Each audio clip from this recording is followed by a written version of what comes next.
Good morning. Just in time, by the looks of it.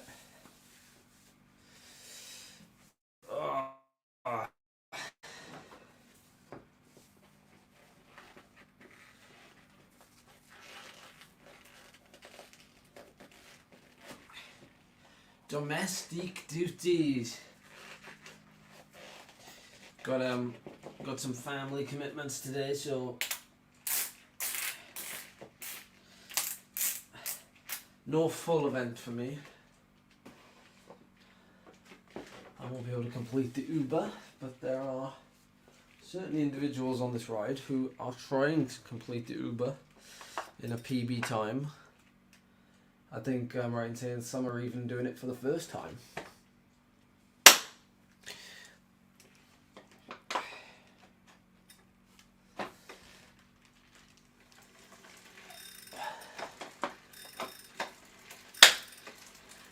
I think I'm on the wrong bike.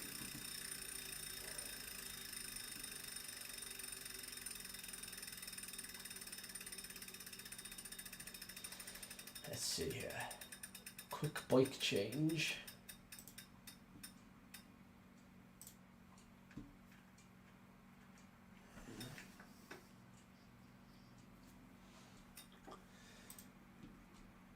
Then we'll go for Old Faithful.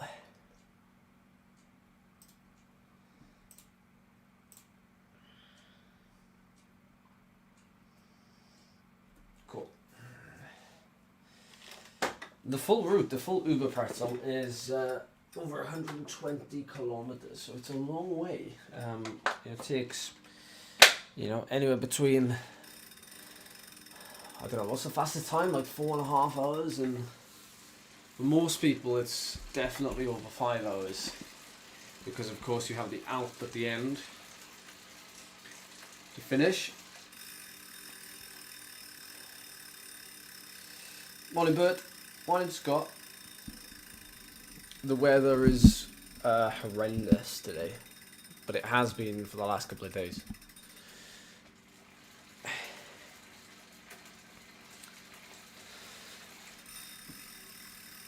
So as I said at the beginning of the stream, if you're watching this on the replay, as in you're not watching this live, then we are supporting a couple of riders. And once this ferocious start has happened, we'll be able to group up, hopefully. A couple of guys in Backpedal B3 team are taking it on, amongst others, of course.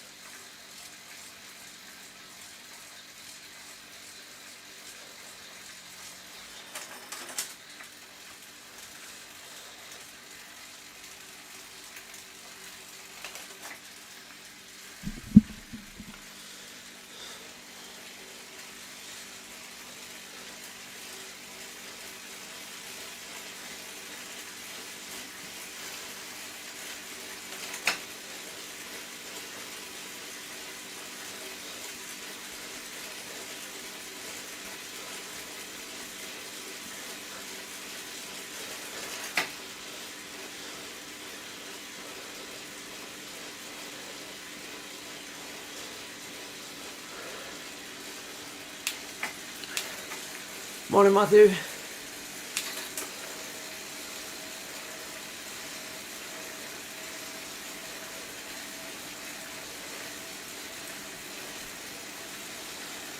There's Troy.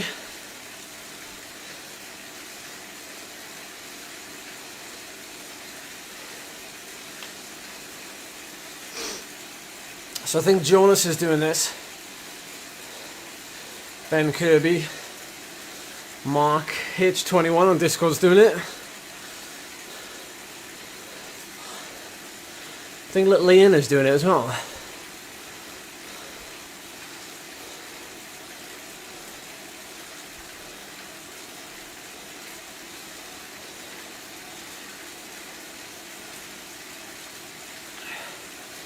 Oh look.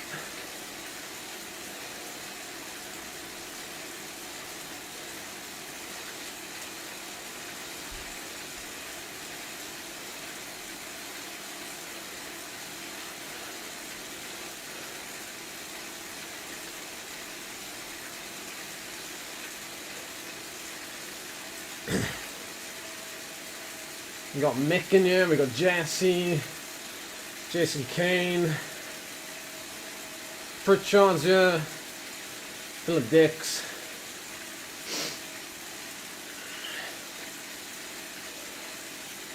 Yeah, we're all in the same group apart from Phil.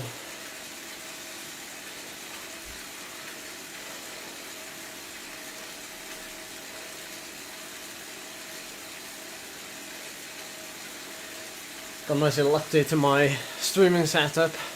I'm using the old boom arm that I was using for the microphone.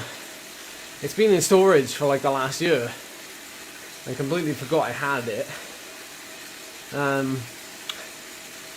And I'm using it to hold my old mobile phone. I can see the live chat, so it's not on the screen anymore. And I can also check the Zwift companion app and do a lot of things I need to do from there, rather than sort of reaching all the time.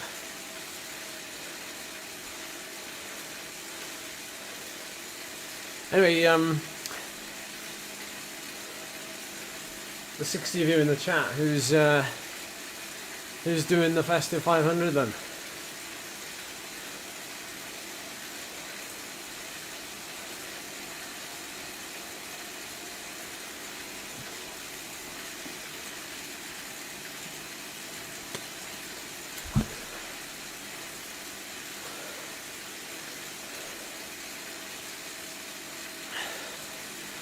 Yeah, it's pouring it down here too, and very windy. Basically, it's a storm outside.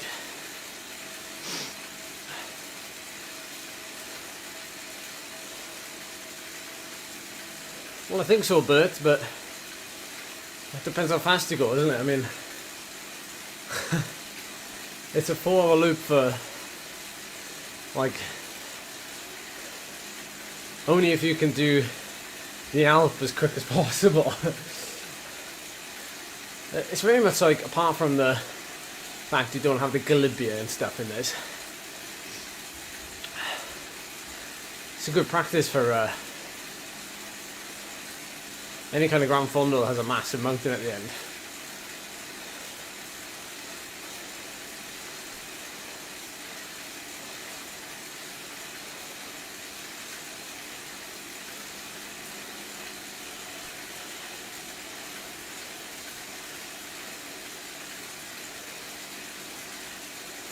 Yeah, where you off there? I did see.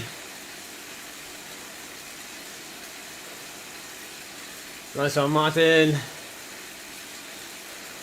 Thank you for the ride on. I just saw it, by the way. Thank you.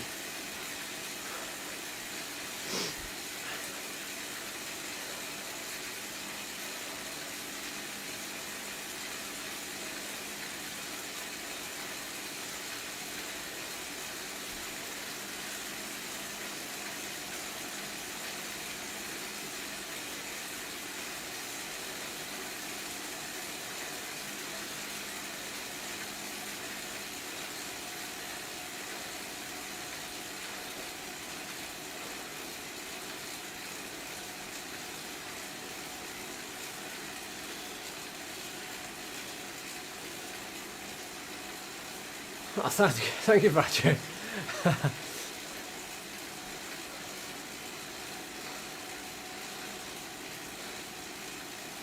If anyone is ever thinking about doing this route in the future, the Uber Pretzel, it really is one where, you know, finding a group certainly as large as this one would be a no-brainer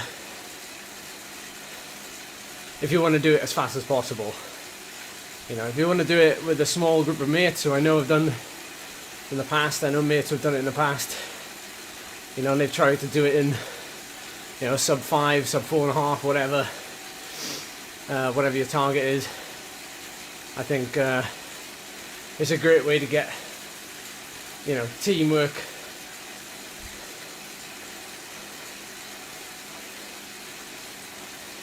So I wonder how they're actually going to climb this. I wonder if it's going to split, or whether it's just going to, people are going to be riding within themselves.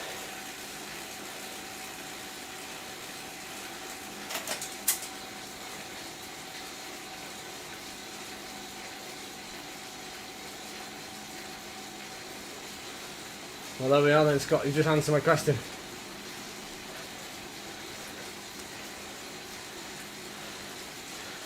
Well, usually I would be, Phil. I've got family who I rarely see coming today, and I don't know what time they're coming, so it would help if I'm here.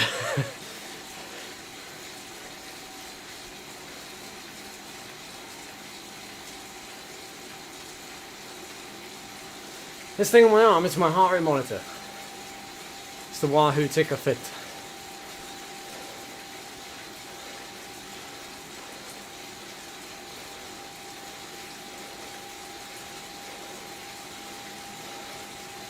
There's little Leon. I can see Mick a couple of places up ahead of me there. And Troy, about 3 seconds ahead on the back of that group. Like a good domestique, I've been dropped. So I can come back through the cars.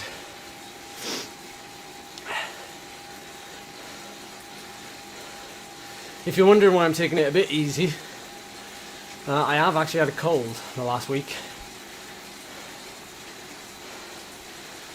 Albeit nothing as serious as Charlie's had. She's had this sort of bug that's going round. So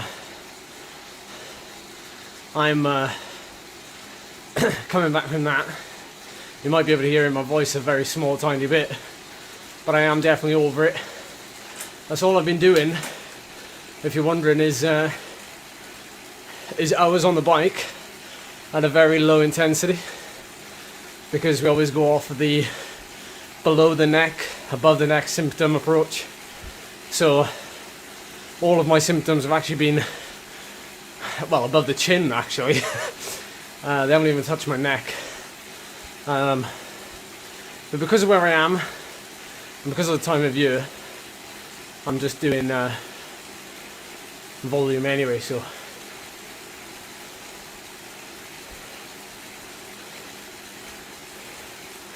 Get back to Aussie.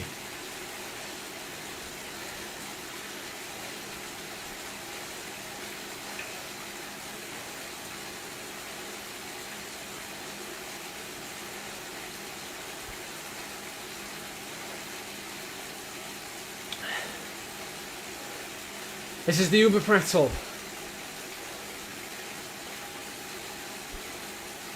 Okay, so we've got Jesse and Mick. 19 seconds, 17 seconds ahead of me. Troy, 21 seconds.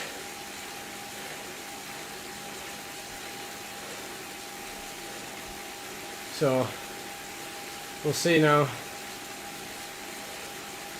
Hopefully they're holding on to the pace really well. And if things get spicy, then I'm still riding tempo here, so they can. I'm like a little parachute. If something happens up in front, I'm a safety net. As long as that gap doesn't get any bigger.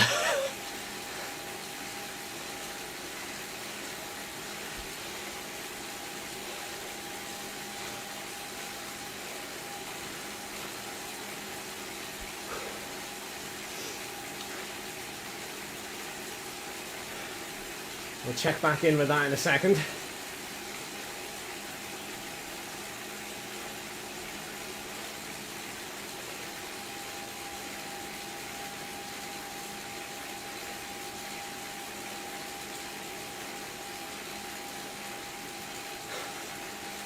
Well, I'm not actually doing the whole ride.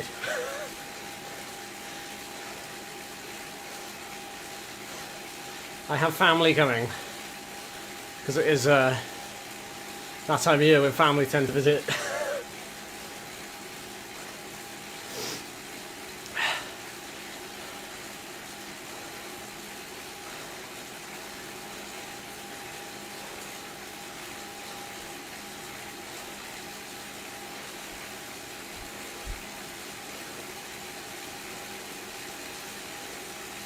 Good morning, Nick. Oh, there's Pritch. Is Pritch waiting for me? Or did he have a dropout?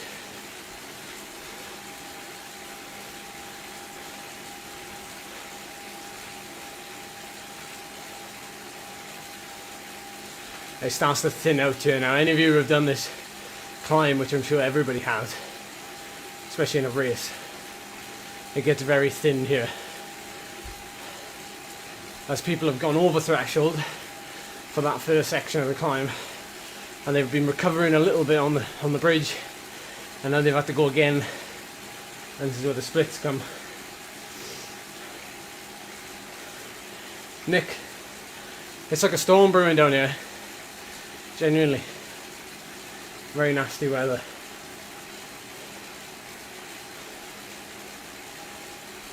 Hey, no worries, John. Thanks for coming in after your race. You didn't have to, but thank you. Morning, Phil. Been riding this morning? I haven't been on Strava, so I...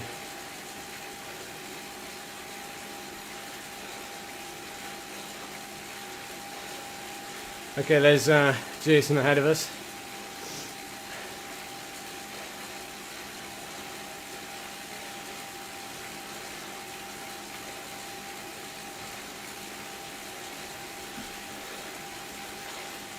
Three of us here now, so gonna keep the pressure on you.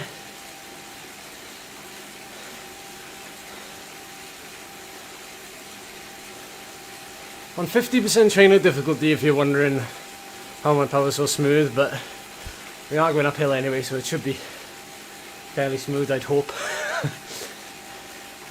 As I'm going nowhere near the edge. Okay, so we're coming back to little groups here, slowly but surely. Was it with the group, Phil? Was it a big group ride today, or was it a solo fest?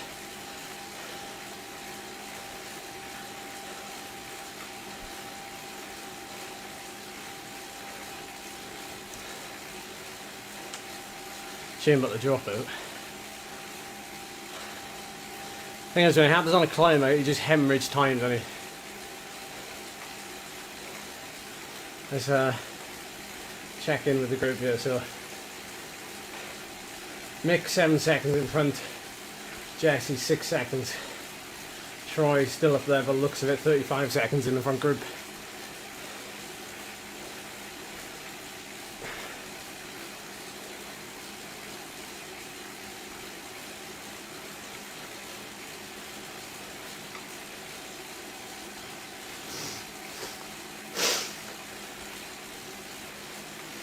OSRS. Why am I behind the pack? Well, I didn't go with the pack at the bottom of the climb. I'm looking after myself a little bit. Because Charlie's been ill, like a little bit sick, ill. I haven't been as bad, but I definitely had a cold. But it only lasted like 3 days. And today I'm coming out of it. So I saw that there was a fair few Zwifters I follow doing this ride, so I jumped in and I thought I'd be a bit of a sweeper, I suppose, give myself something to do, but also motivate me, because sometimes when you've been ill and you take time off, which I know not everybody likes to do, sometimes it can be quite hard to motivate yourself, or at least I find that anyway. So this was an excuse to get on my bike and turn my legs before I have family visitors coming around later. So yeah, that's my reason.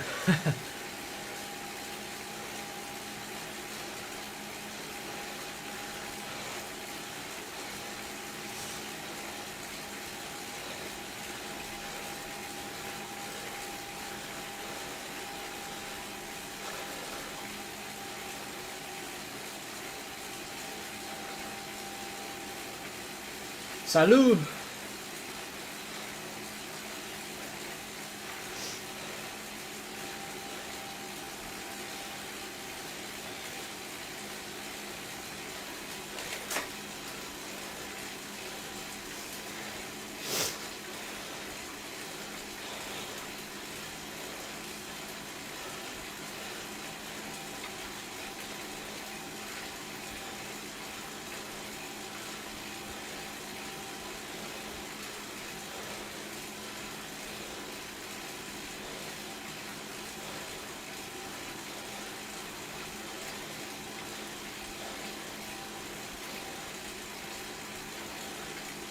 Hold tight.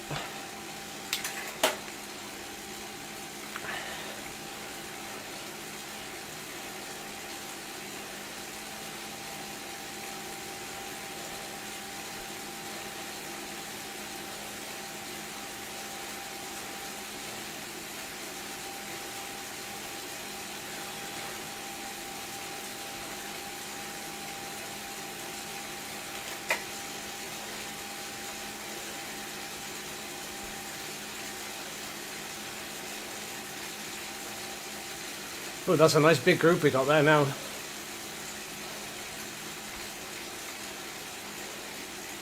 Especially as this bit is like it's like a faster bit of the climb, this bit, isn't it? Although, I don't know what you'd call fast, but it's a little bit flat.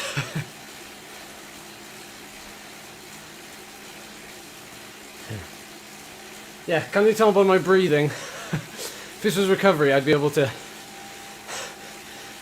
have a full conversation as if I wasn't even riding a bike at all.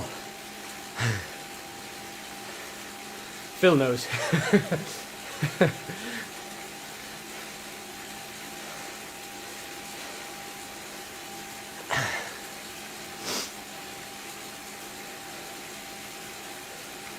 Morning, Damon. I wonder how long you're planning on doing today. Well, I'm probably going to do about 2 hours.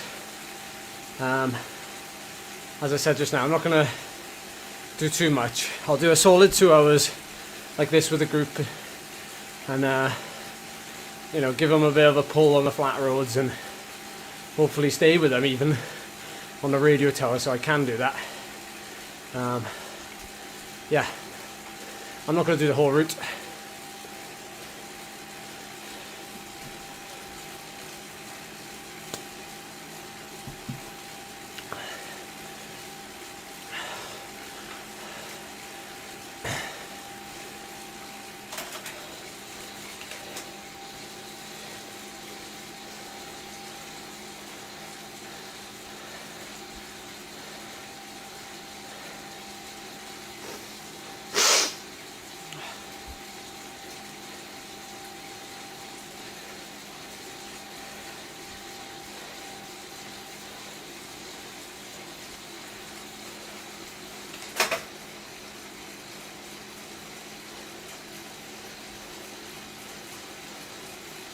Should get to level 54.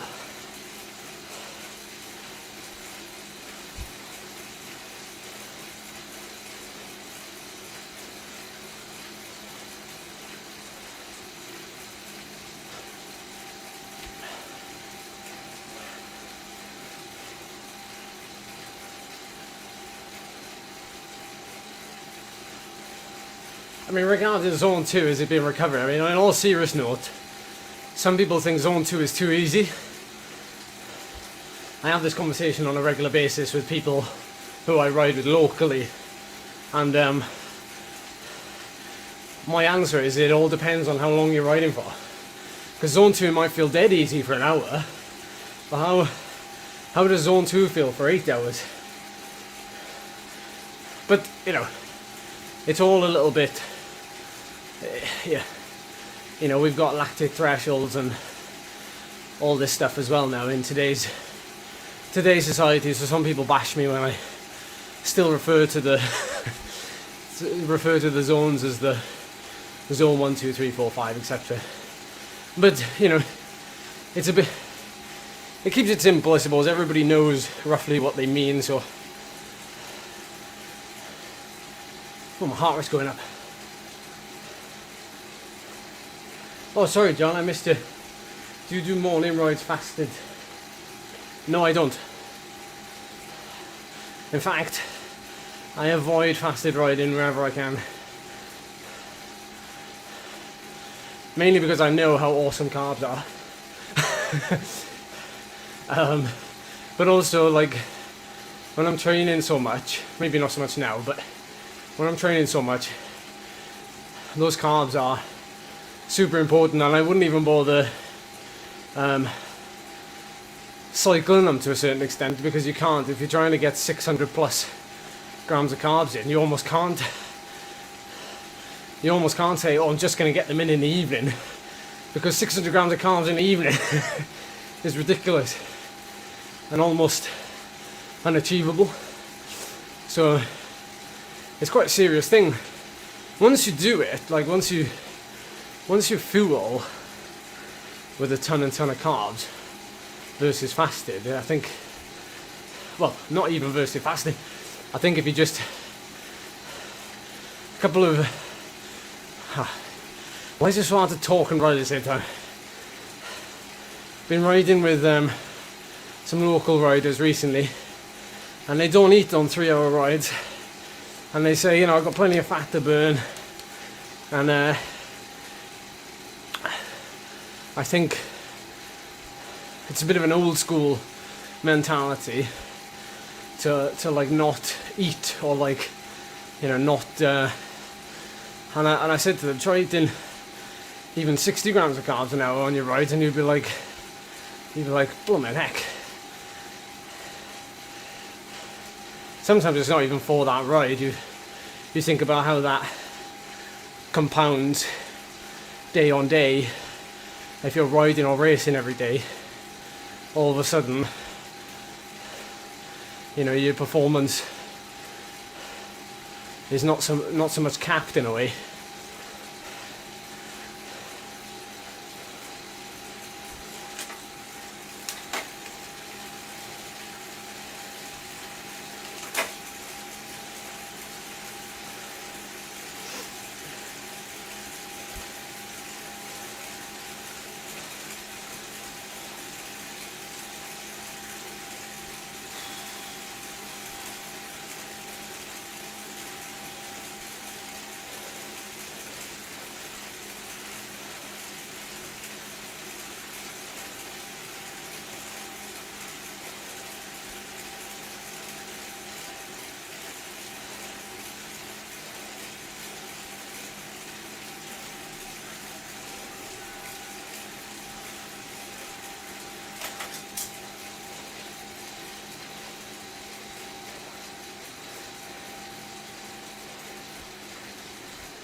I have that too, Nick. I have something called YouTube time.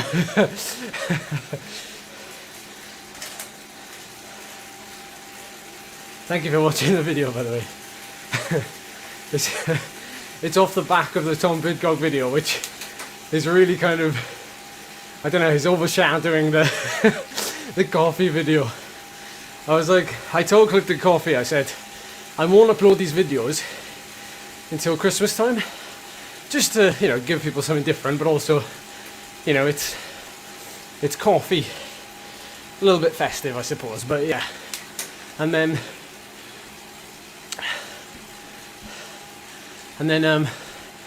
obviously the Tom Pidcock thing kicked off, and I thought, oh no, I'm gonna have to drop these coffee videos, and they're just gonna completely like tank because people just want the cycling content. That's funny how YouTube works like that, you know. But there we are. It is what it is.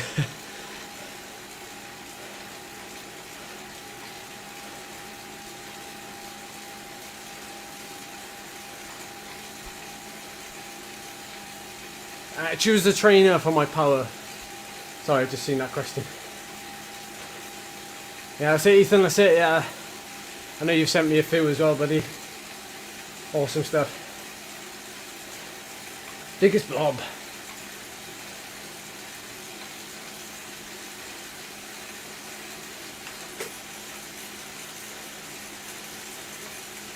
Yeah, and I think that's something that Phil just likes doing, you know, it's a preference. It's not something that I've advocated. Blimey, I made a video, it's so far long ago. It must be like 6 years ago, 5 years ago. And I titled it something like Why I Don't Do Fasted Rides. It's a pretty crap video, but it's only got like 500 views. You know, it's one of those.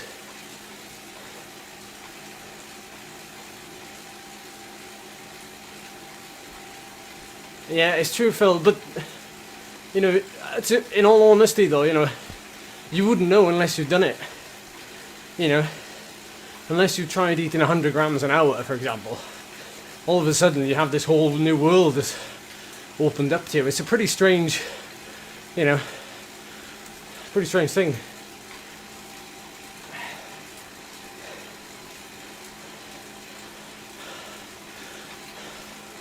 Yeah, hats off, Phil Rich. Hats off.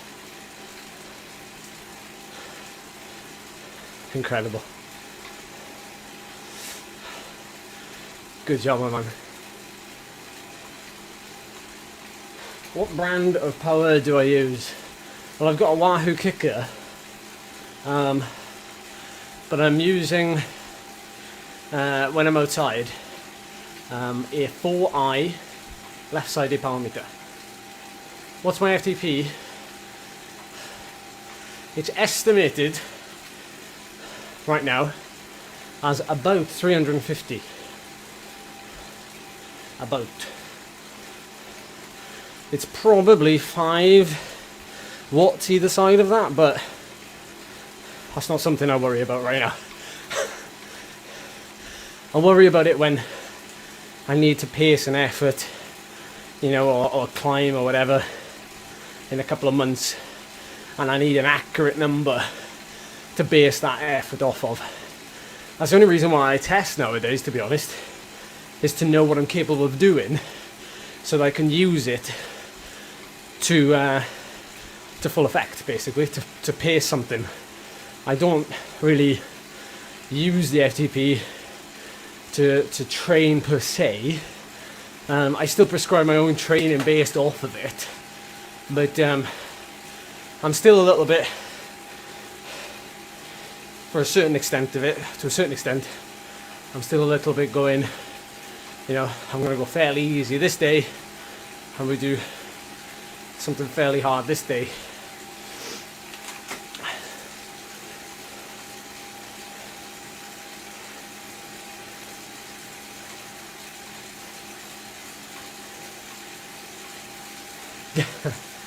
Thank you, City. Thank you, Jack. Somebody paid Phil.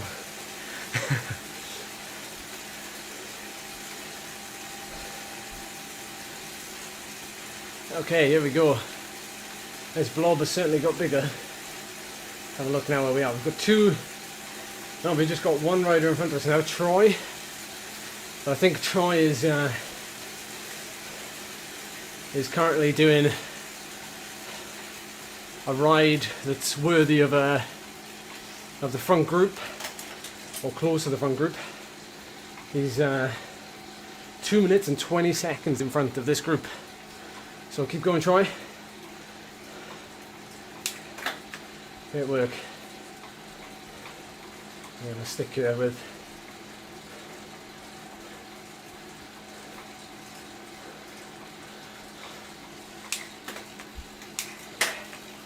I need a smaller gear.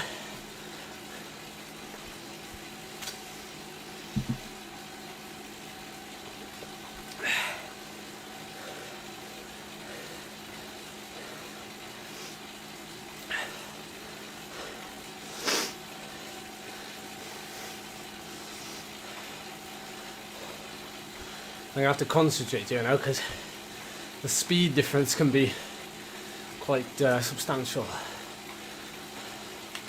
I don't want to lose this group at the top.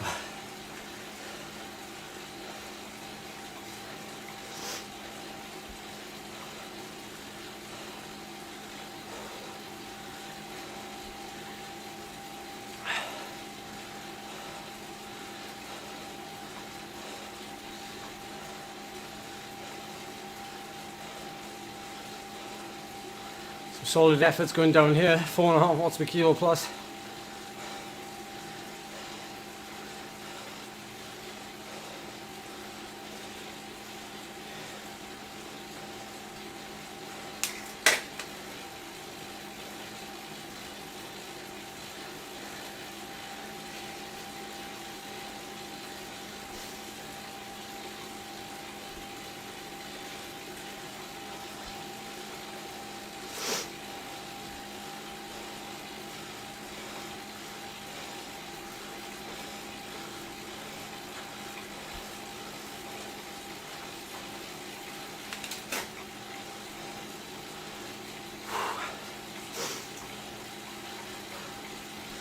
Make sure to like the video when we get to level 54.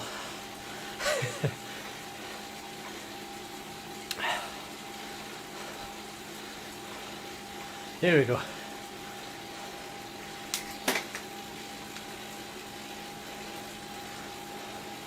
Ooh, big group just gone downhill. That's the front group there, surely. We're trying.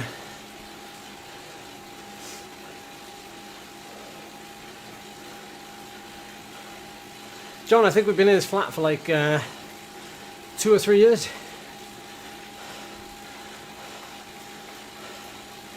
House prices round here, man. Oh.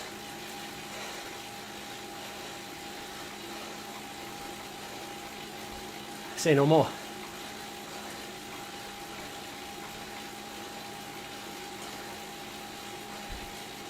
I wonder if I can get to the top without going to 150 heart rate. Talking to somebody on a ride the other day, I said one way to make your sort of quote-unquote zone 2 rides more fun. Oh yeah, all 54 is sort of having a ceiling for your heart rate and doing, say, a 2-hour loop, and you know, say you're riding 140 beats a minute, and then it starts to drift to 150 later on with like half an hour to go. Like, you don't ride harder than that, and then you like see how far you've ridden in 2 hours, and then come back after a month or two and ride the same route and see if you go further distance. A little bit of a fun way of doing it, but not necessarily scientific. Oh yes, John, we'll have to, because we outgrow this place. I mean, we outgrow it anyway with the stuff I've got.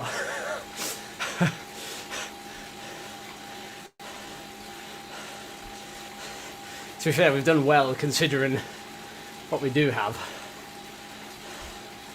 in this space.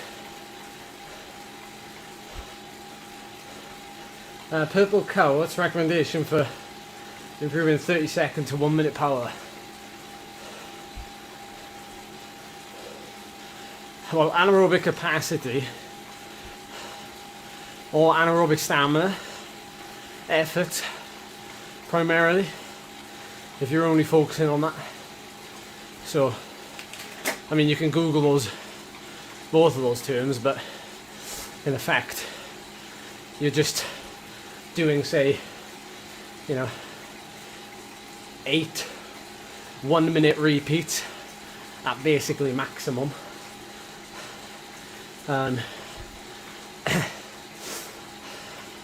But the way you would, the difference between the capacity effort and the stamina effort.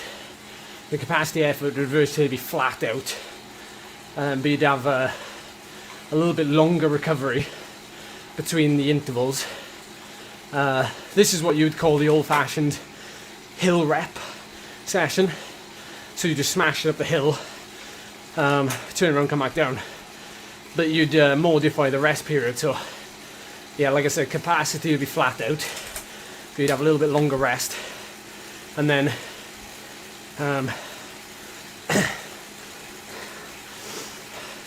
the stamina, you wouldn't go as hard. And again, you probably would only do like a minute and a half reps. My preference is always keep it on the shorter side. So keep it shorter, so nothing more than 2 minutes really, and then like almost the same work rest ratio. So, you know, 1 minute on, 1 minute off, or, you know, 2 minutes on, 2 minutes off. Hopefully that gives you an idea, but you can certainly Google it. There's actually a lot of information out there on those sort of intervals, because they're quite, you know, they're intervals that like lots of people like to get into, because they're, you know, really hard, and people like really hard intervals. I actually don't. I am kind of focusing zone 2. I explained earlier in this stream that I'm recovering from like a 3-day cold. You know, thank goodness it was only 3 days, because I'm not very good when I'm ill. I'm sure none of us are, but it was a 3-day cold, and I caught it from Charlie. Blow my neck. I blame Charlie for everything. And she got it a lot worse than me, in fairness. But as soon as I came down with the symptoms, I stopped riding my bike, gave my body that extra bit of recovery, give it that space it needed potentially to just get over it, and then you know, I'm starting to get back into training now. So although this is nothing super intense, you know, I'm going for about 2 hours this morning, so just a bit of motivation for me to get on the bike here, really. Oh, very true, Phil, yeah. Minimalism. I've ridden up to Ez. Have you seen my video? Hey, watch out. Decker's coming up quick here. I'll make sure I get on this group. Oh, don't sprint past me.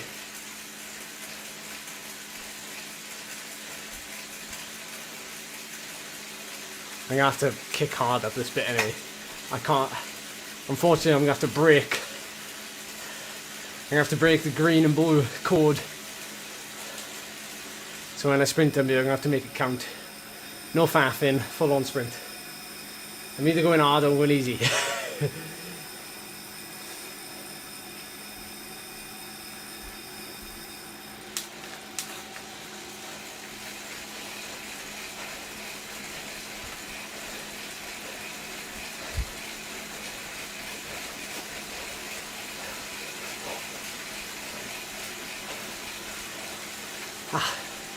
Ooh. Catch a new spritch.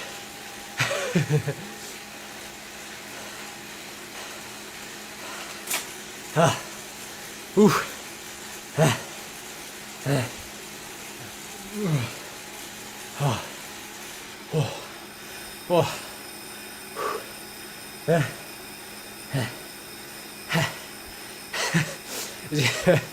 It's funny how who can relate when you do a sprint like that, and it's only after the sprint that you're like gasping for air and your heart rate just goes whee. Sorry, Jesse.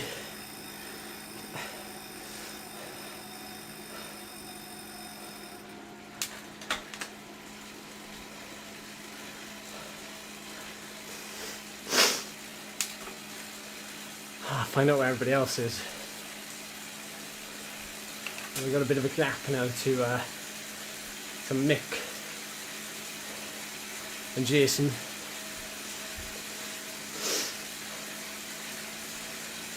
Five seconds ahead of me and Spritcher. Jesse's coming back.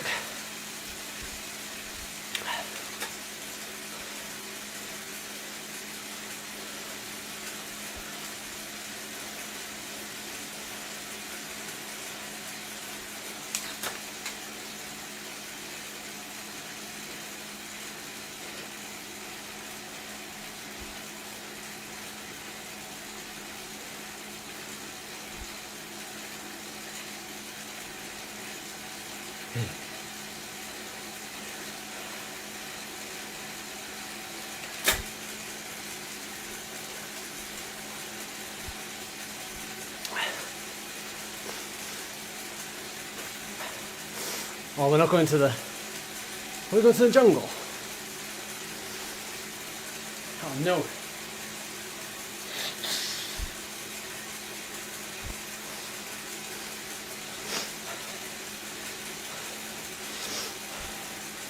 Go on, Jesse.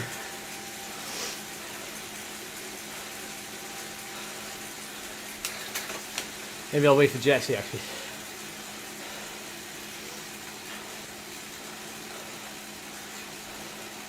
Might be easier if there's two of us and if we pick up Spritch.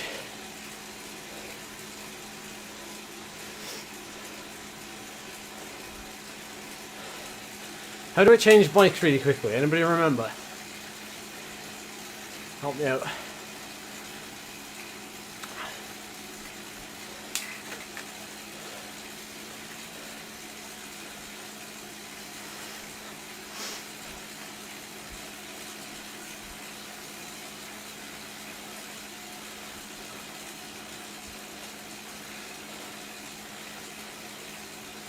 Okay.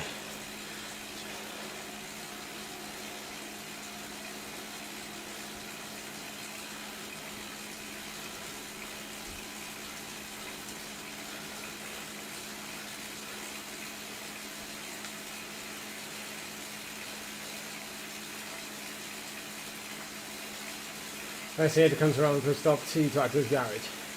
Okay.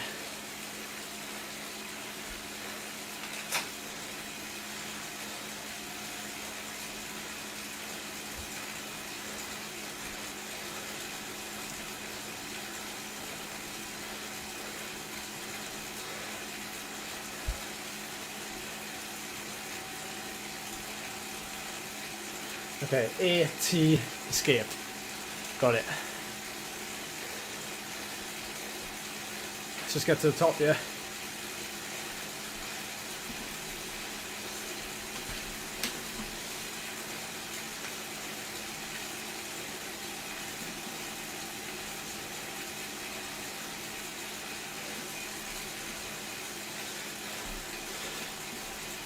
Yeah.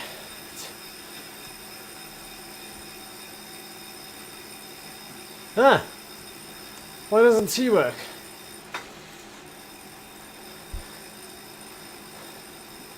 Oh no.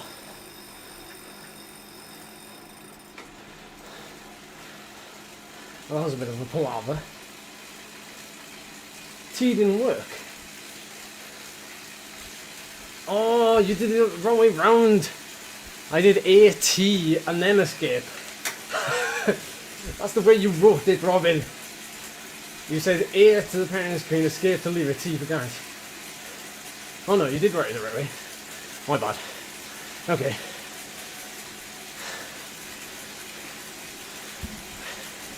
Okay, let's get into it then, come on.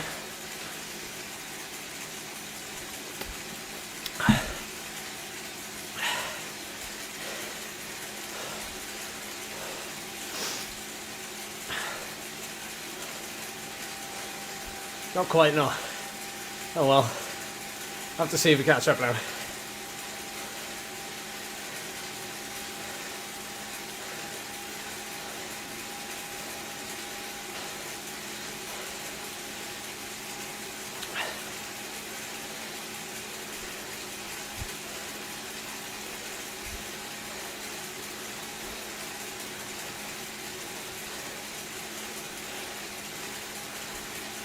Got about 50 seconds to make up.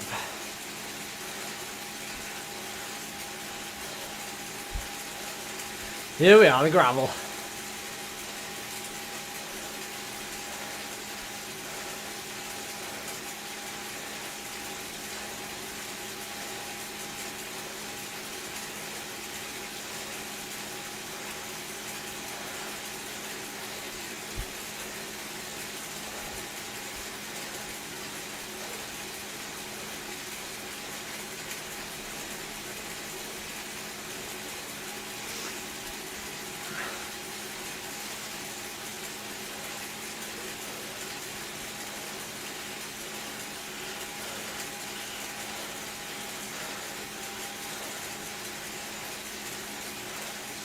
Oh no, Jesse stopped. Oh no. Come on, Jesse.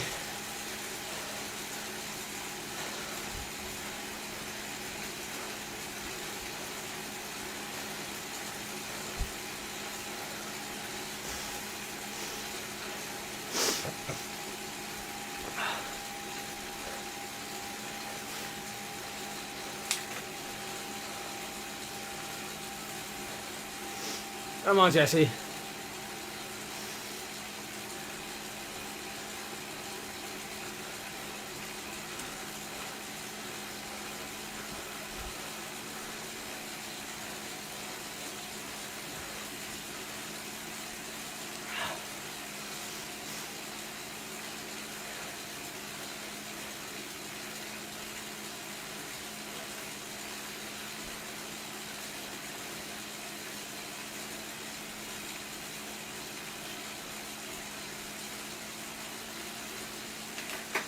Okay, here we go then.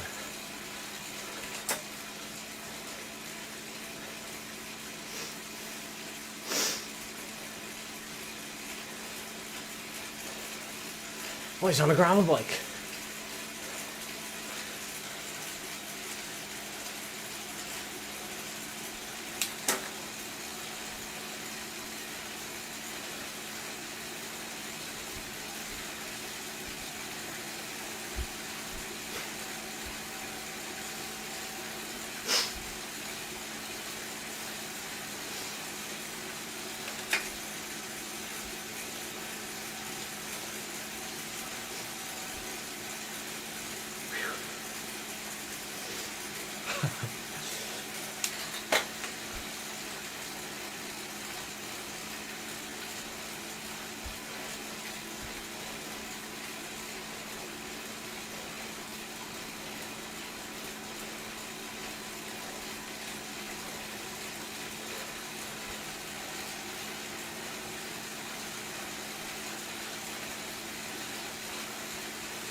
Is this mountain bike really that fast? Because like, I'm hardly pedaling here and I'm stretching the group.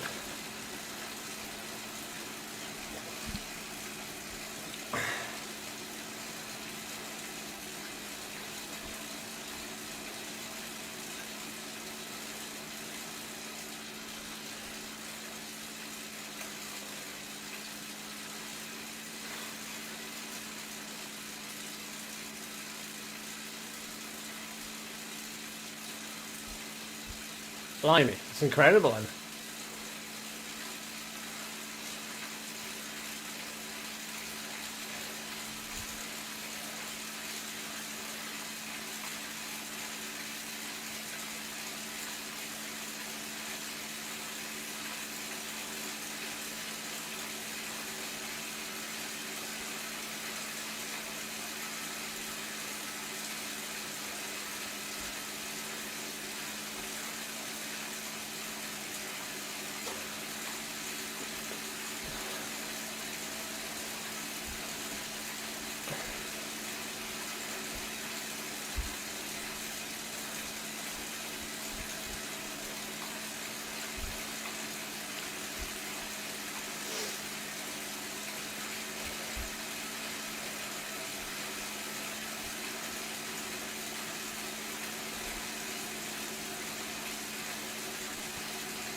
I don't know what you suggest, Rob.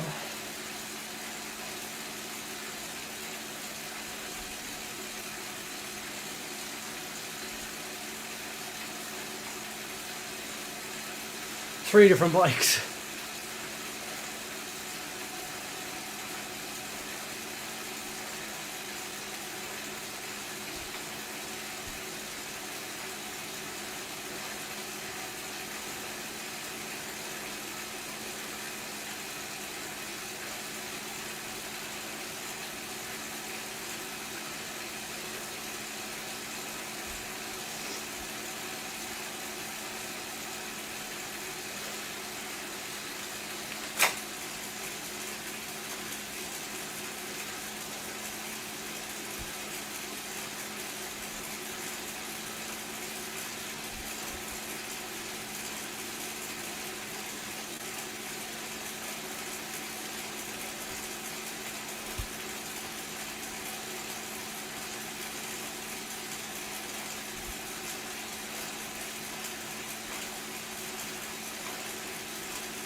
Morning, Kev.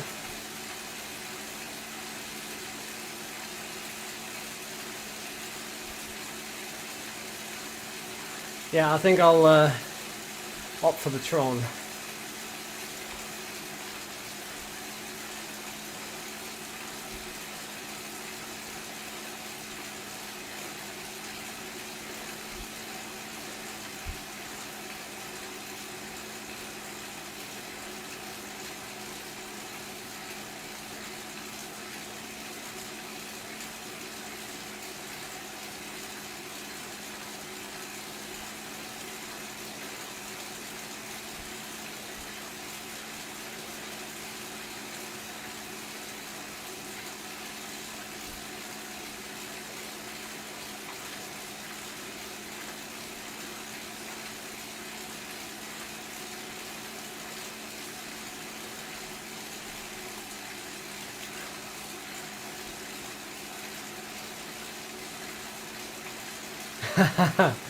Sounds awesome, Nathan. Oh, definitely, John.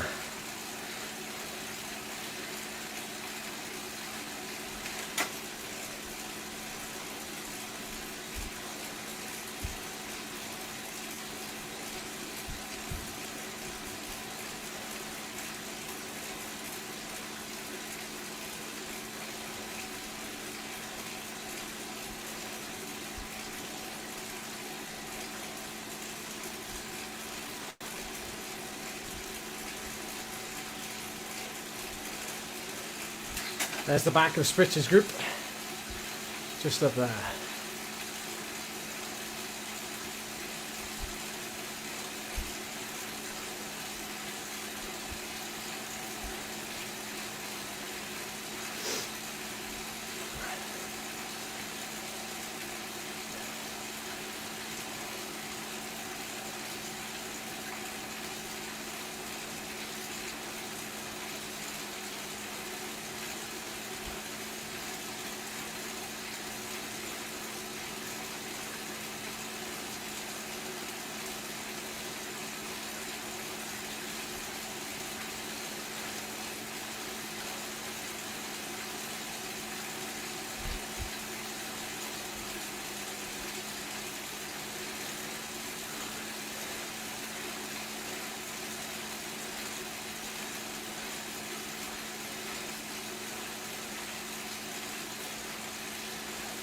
Looks like we're going to get a bigger group in a second.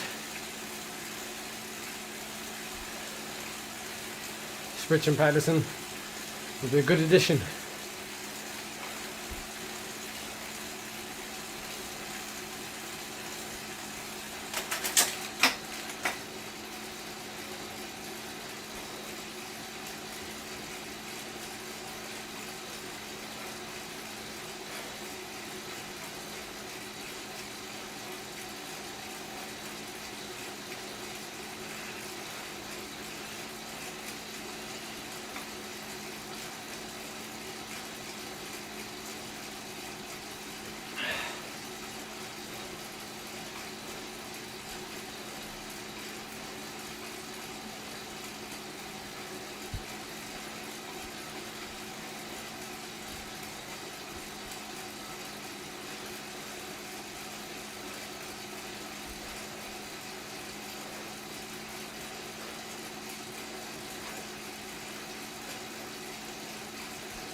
apart from the last hour of this ride, is this the slowest? Is this the next slowest hour? Because of the epic KOM and the jungle? It must be.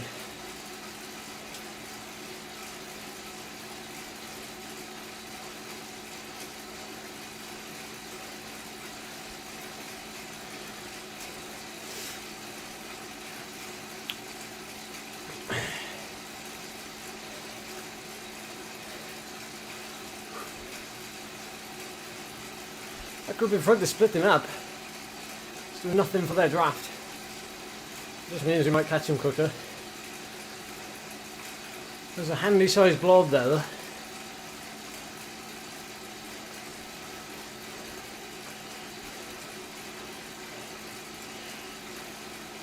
No, I don't think so, Jack.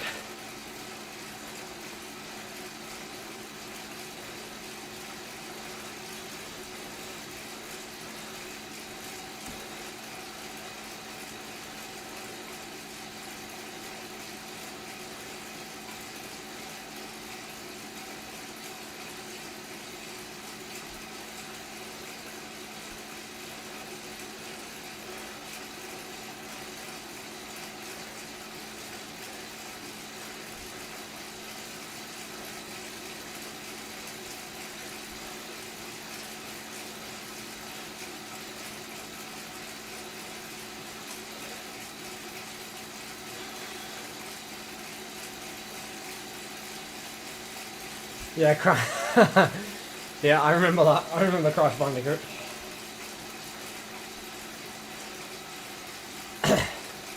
There's no big crates though. Big boxes with apples. Was it apples?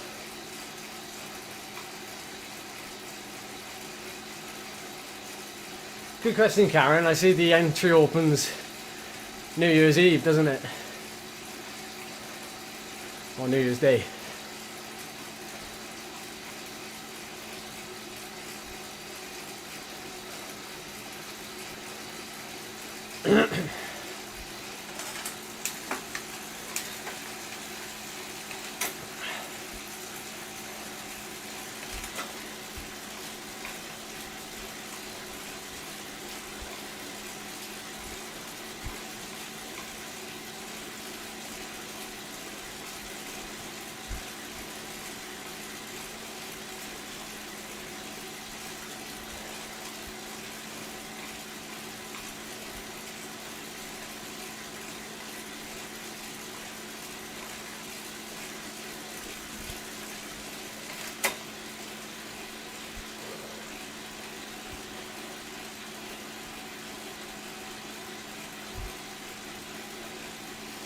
Oh yeah, peaches.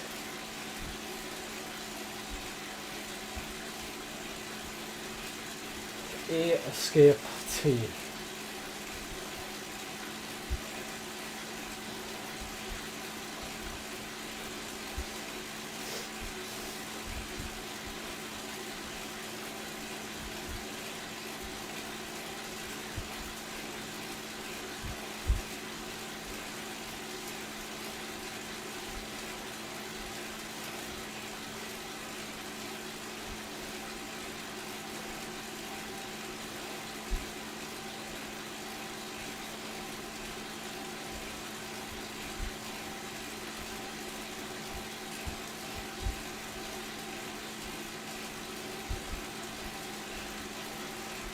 If I had flu, no, I certainly wouldn't be out training.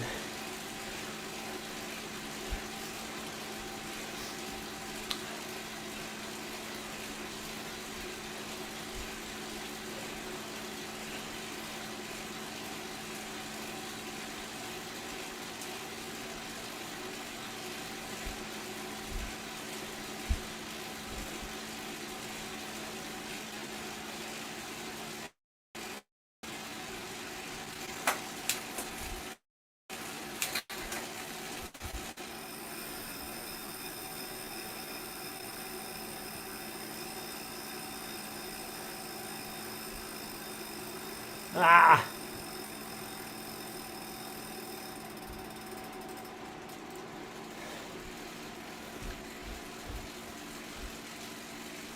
Oh, not bad. Lost 10 seconds. Come on, Jesse. Come on, come on, come on.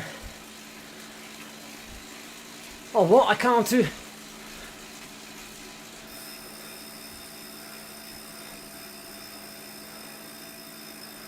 That's bad show, that is, Zwift. Won't let me choose a TT bike.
Yeah, they won't let me select the TT bike.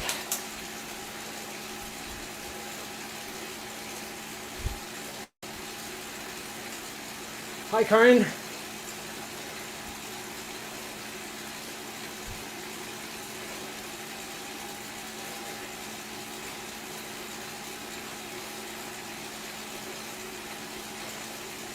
Interesting, because of that now, Spritz's group has gained by 15 seconds. So it was actually slower.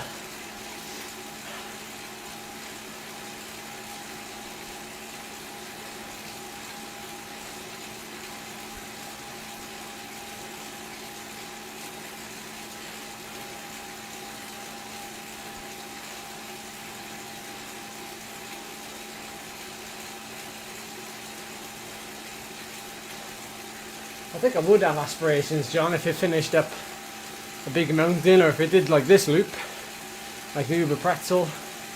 That'll be epic. Perfectly suited for me.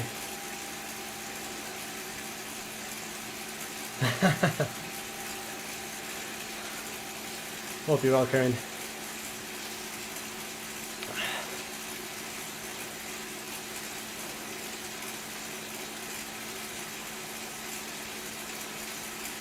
Yeah, I'm dropped. Oh no.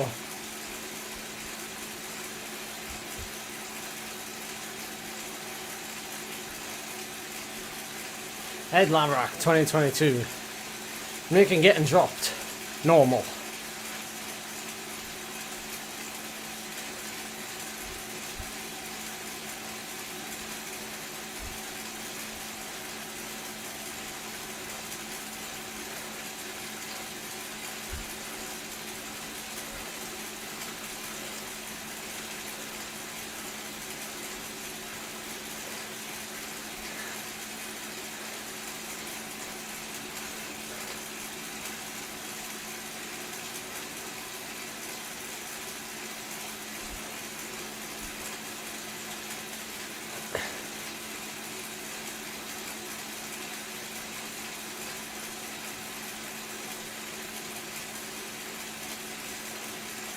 I think it's just because I'm recording.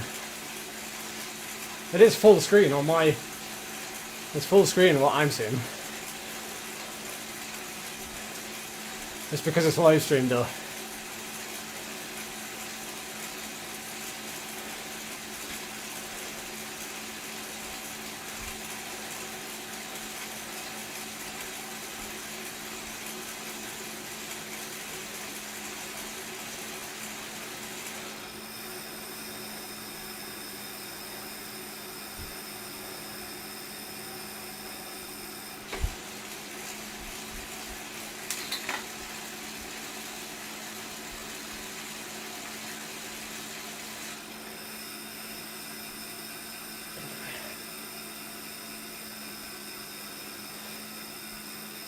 Yeah. Unfortunately, John, I can't relate to that. Although I still get dropped. So I can relate to that bit, I just can't relate to the cat changes. That's not me speaking with an ego, that's just the truth. I've never...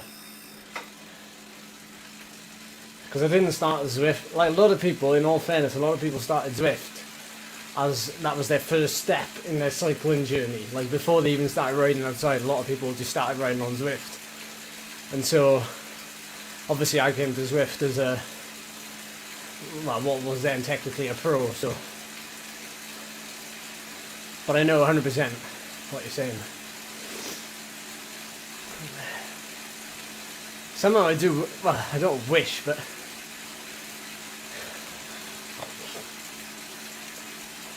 that concept of always chasing and like trying to go up and move up a category and then beat the people in that category. It's almost like there's levels to the game, and you know, more so than just the levels you have. You know, like level 54, for example. Yeah, it's certainly the same for outdoor racing. I mean, I can relate to that. Like, I was obviously I had to start as a Cat 4 and then moved up to Cat 1 in space of 8 months. That was only because I was racing every week.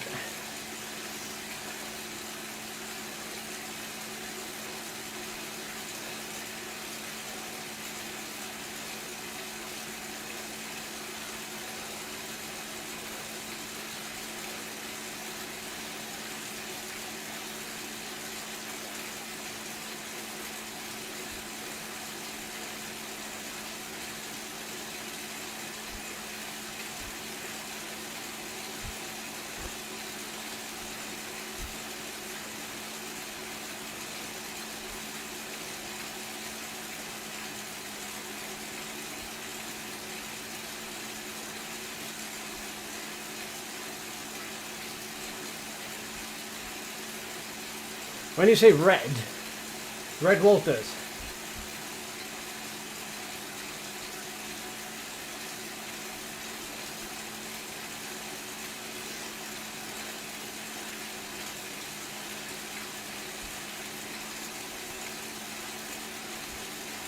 Ah, small world.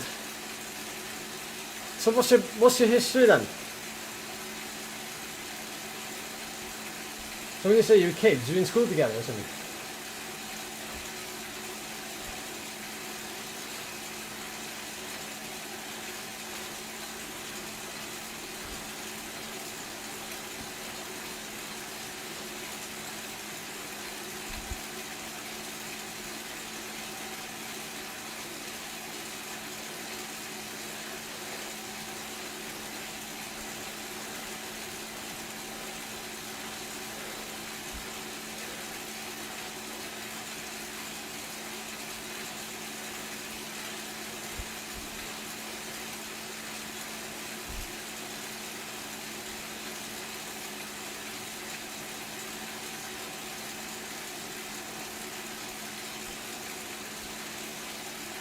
Ah.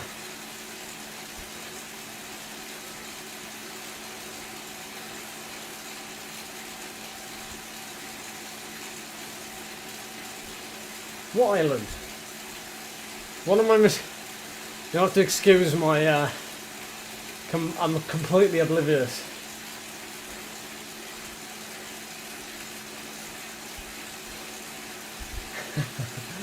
Cheers, Michael. It's not the full route though, so.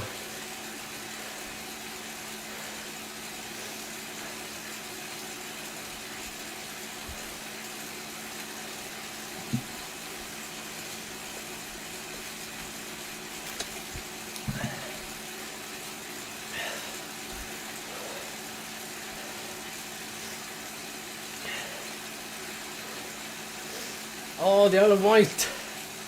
Of course.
I'll be good if we combine that group just ahead. I'll be 10 rider blob.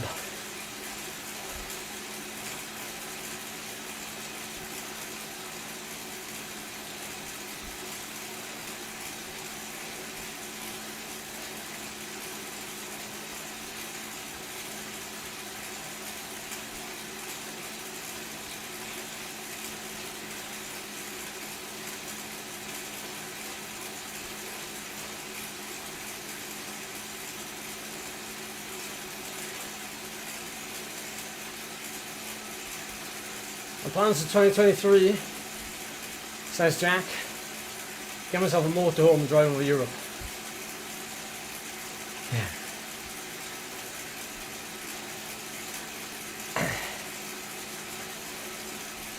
Win the British Hill Climb Championships.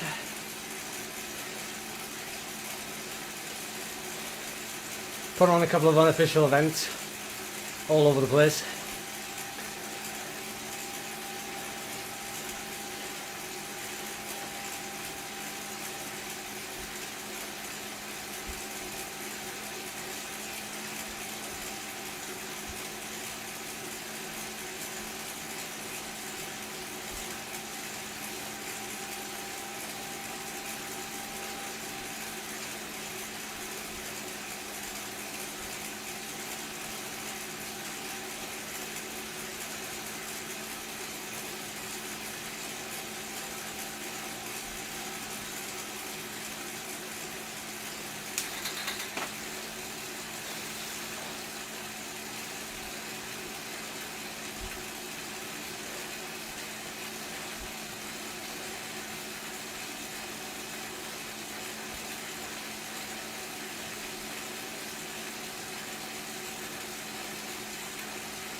Oh, I wish you the best for that, Michael. Really do.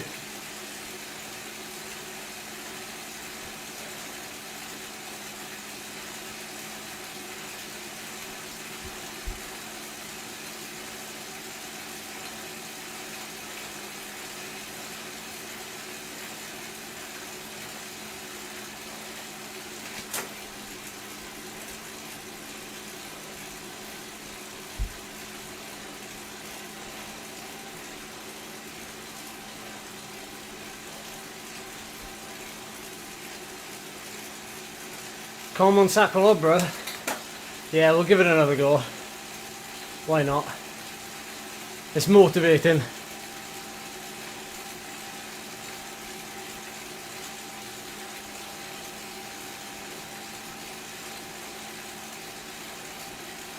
I might have to be behind the motorbike though if I want to beat it.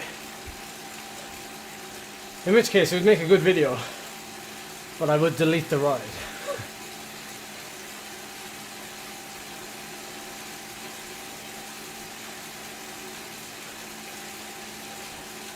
Certainly, but certainly.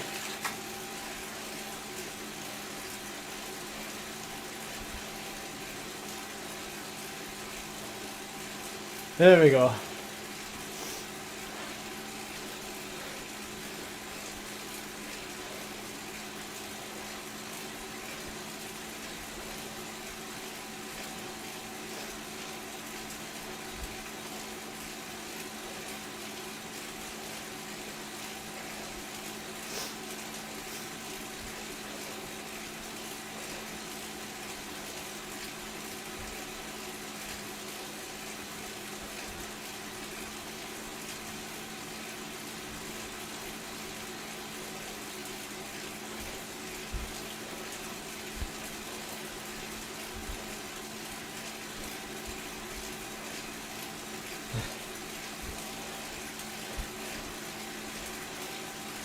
I honestly don't think two riders, even at that level, Jonathan, would do it, because you would need a greater speed.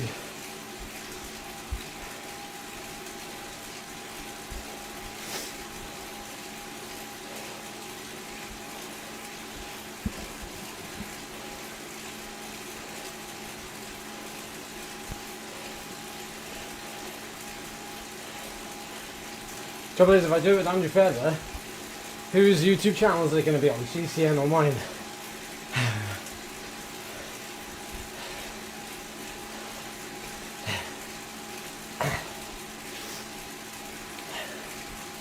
Anyone see the Lantern Rouge video?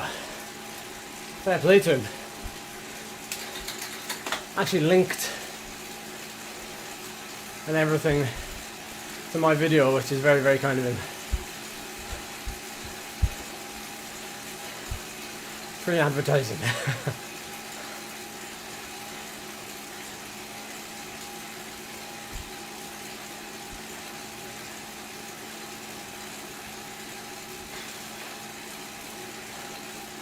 Well, I don't know, Jack. Don't know how he did it, because there's no photos, nothing. So you can only go off the time that he did. We can't assume anything. We can't assume that he did it behind a motorbike, but we also can't assume he did it solo, because there was a team in Huish training camp and there was numerous riders on the climb that day, so that kind of leads you to think that, you know, maybe he didn't do it solo, but we don't know, because we don't know. And let me tell you, I've been thinking about it. I've been thinking about it. That's all I've been thinking about for the last week or so, is how do I get it back, or, you know, how did he climb that fast? Because unfortunately, well, not unfortunately, but, you know, cycling is becoming more and more transparent now, and even though there's no photos and no coverage of him doing it that day, my windsock, who predict weather forecasts for rides and Strava segments and stuff, they predicted that our weather conditions were virtually the same.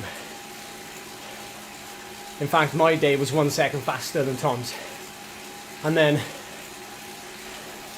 they predicted that because he weighs a little bit less than me, he gained about 15 seconds through that. And then he gained 25 seconds because he did more power than me. I did 6.3 watts per kilo and he did 6.6. But Lantern Rouge, well, my windsock, not Lantern Rouge, has said that his CDA, or at least the rest of the time that he gained on me, is a bit of a mystery, because in order for him to gain the time that he did, which is an extra minute and 10, he would have had to have a CDA, which is basically your aerodynamics, equivalent to that of a rider on an optimized time trial position, and, you know, full aero. But to do 6.6 watts per kilo on full aero is a little bit like, it's a stretch too far. Like, so they've claimed that he was either full TT bike, full time trial setup as if he was in a race, or he was assisted. So, or his power meter reads low, but as people have brought up, if his power meter reads low, he would have been doing 7 watts per kilo for 22 minutes, which is also unlikely.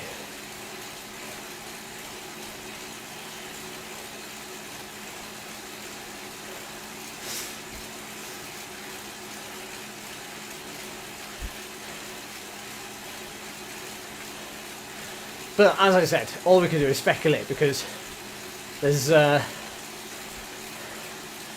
zero evidence then really of anything. So we just assume he did it solo. But it doesn't add up anyway.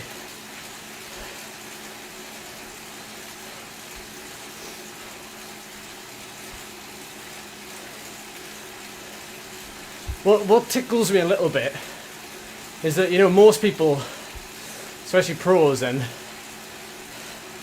well, maybe if they weren't bothered by it, they wouldn't have named their ride at all.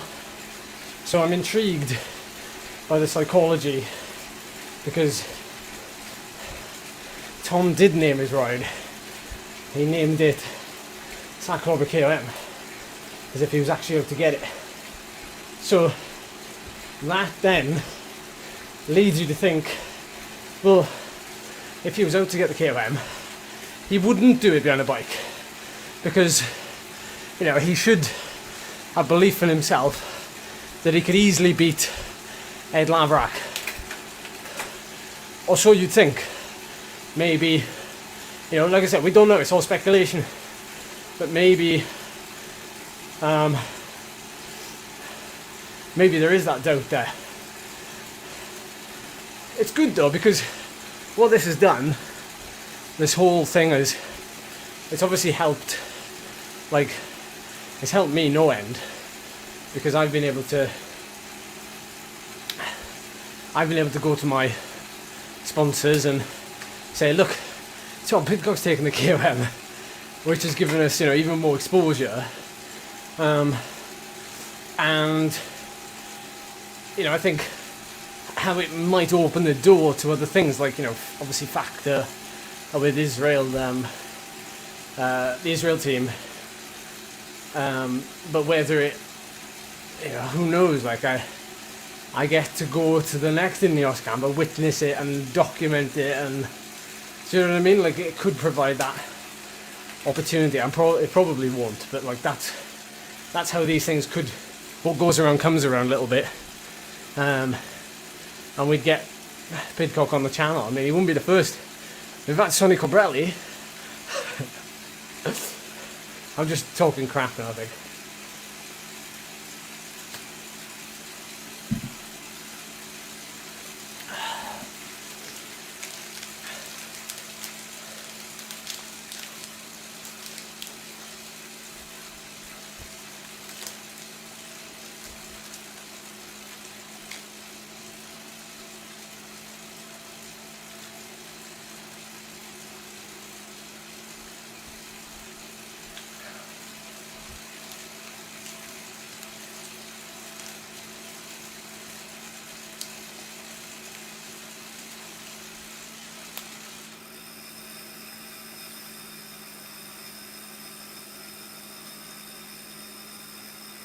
Yeah, like, obviously they've obviously recognised the effort, but, like, you know, I know lots of pros use it, and I know lots of pros maybe aren't even on Strava and they've gone up faster, but, you know, again, in this day and age, it's free exposure, you know, so it's, you know, it's great for everybody, really. It's like, I don't take it too seriously.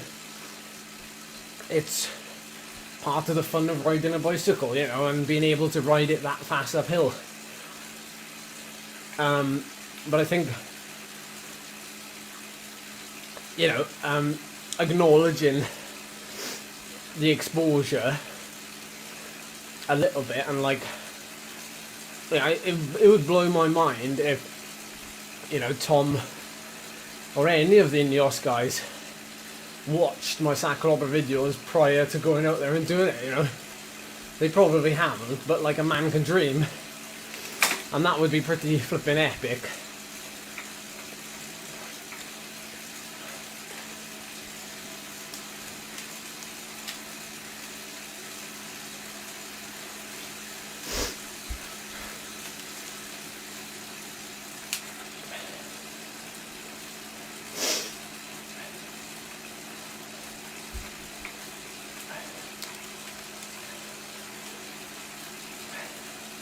Scott, I'd rather not talk about like people who have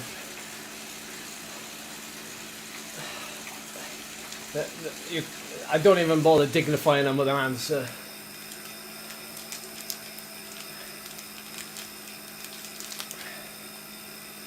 Although you've asked it rather than them, but in the qualifier race I attacked. It was a crap tactical move anyway, but I attacked near the top of the finishing climb, and said rider basically, well, produced a ridiculous effort then, and I got swamped during that effort, but that. After it came out, I did think about it myself, and I did think, like, you know, that technically affected everybody's race, but I was off the front at the time, and I got swallowed up.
I think he made a thing about it, lol. He probably does not care.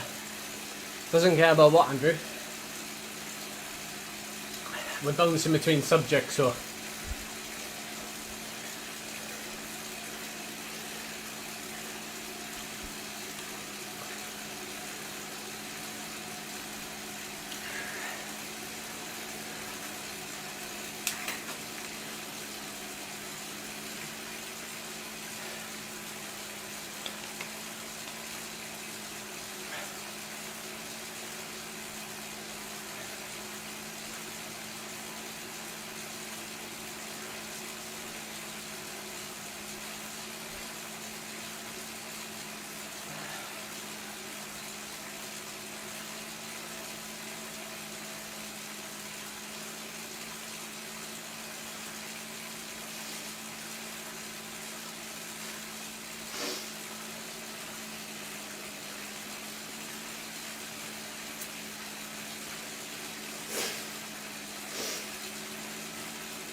No, you're 100% right, Andrew.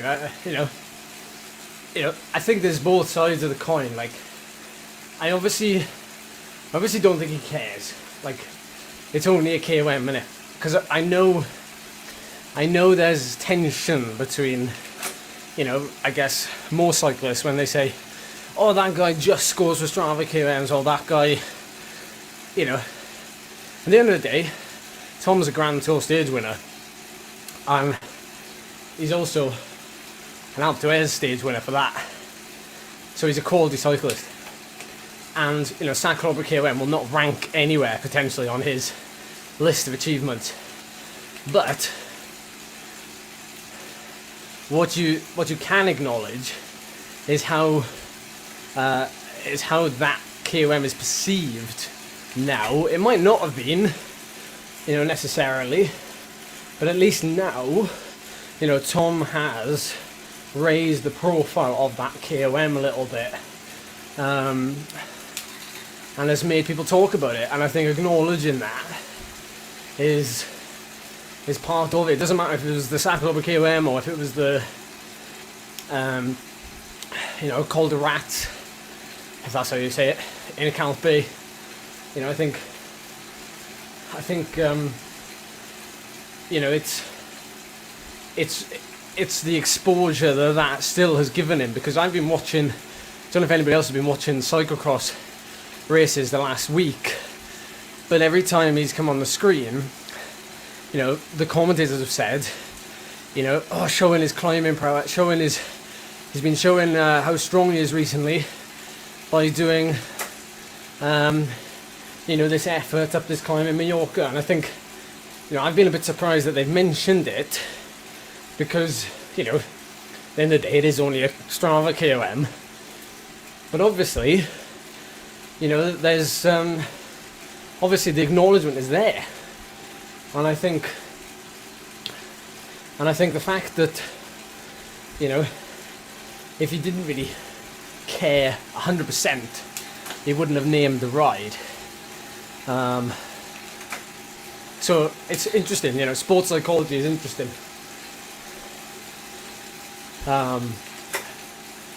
And certainly intrigues me.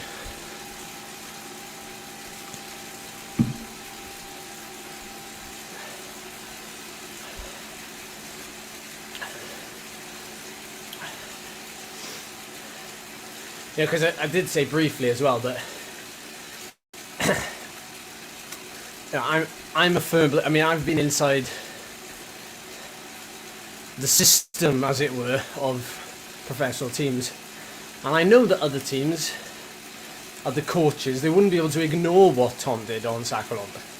You know, it was kind of, you know, they move in circles, these professional riders, and a lot of stuff is obviously behind closed doors, but, you know, lots of them will be sharing things amongst each other, and like one of those things would be that, you know, there certainly would be chit chat going around the peloton.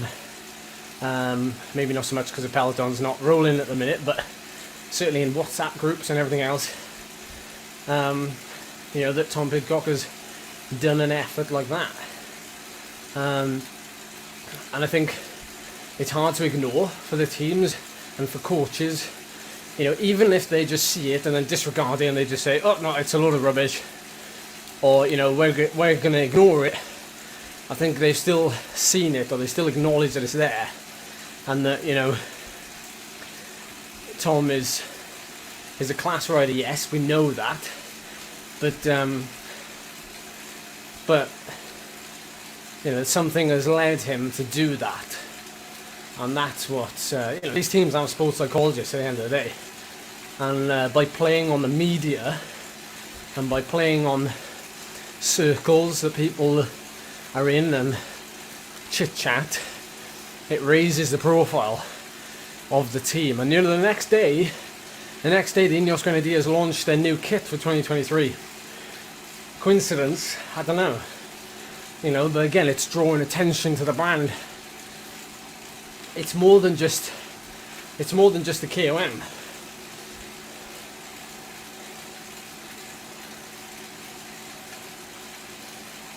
Cheers, Grim. And again, as you said, Andrew, like, trying to get it back, I'd watch the crap out of it. And I think you're right, you know, I think there's nothing wrong with a little bit of fun and a little bit of, like, you know, Tom Pidcock is like, take on my KOM. I'm going to try and get it back by any means necessary. And like, I might go there and I might like not even make a dent in it. Like, I might not even take 20 seconds off my best time. But then we'd be like, right, just for YouTube, we're gonna like, you know, we're gonna get behind 2 motorbikes. We're gonna have people waiting at every point of the climb, and we're gonna like do some pace here, crush it, and like see if we can break it. And you know, maybe roping in some people in the community as well would be awesome. And even that in itself, you know, it'd be a bit of fun, but it would also be like, what does it actually take to try and dethrone a pro who's going as fast as he possibly can on that day? You know, it'd be a bit of fun, but like, it's I'd be under no illusion. Michael says, do you think they knew it was an important KOM? Well, it's not important, but I think, you know, the most people know about the KOM. So like I said, I think it's more like the media attention around it has been pretty significant. His head's baby.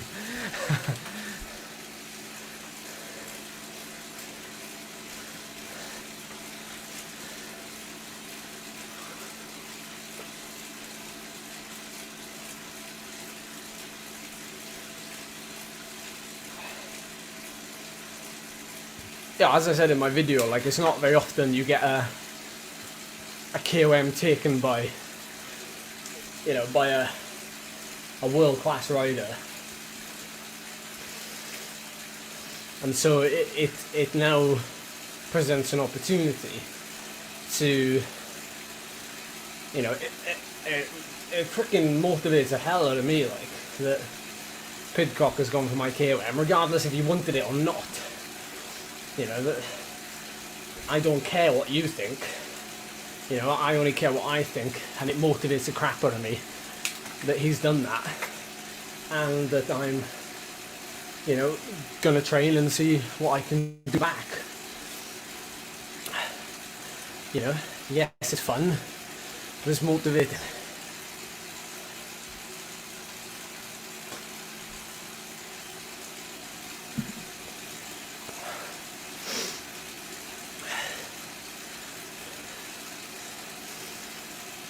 Morning, Agnes. How are you today?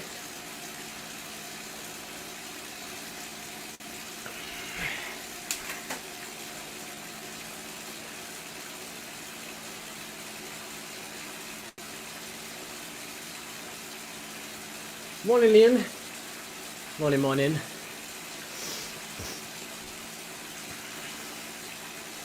I know Troy's getting on.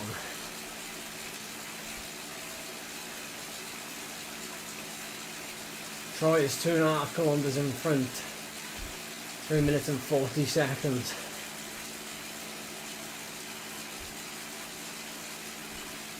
There he is. In a small group. 1, 2, 3, 4, 5 riders. 165 beats a minute. Giving some fair pulls.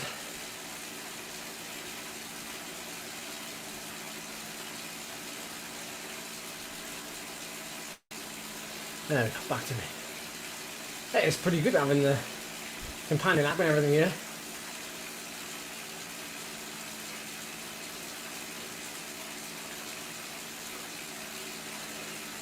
Means everything's accessible, so I've got no excuses. Oh, we're not doing the, well, I'm not doing the full Ian. I'm in a bit of a domestique role here this morning. I needed a bit of motivation to get on the bike, to be honest, because I've had a little bit of a cold. It only lasted 3 days, so it was a quick turnaround. But yeah, it's finally shifted, so just sometimes you need a bit of motivation to get back on, don't you? Sometimes it's easy to take a rest.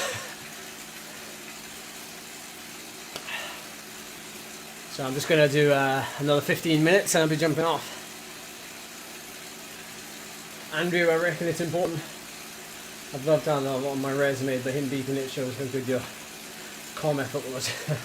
Thank you, Andrew. I mean, I think it's awesome that I can look back on what I did and see, be proud of the effort I did, and that's the main thing, really.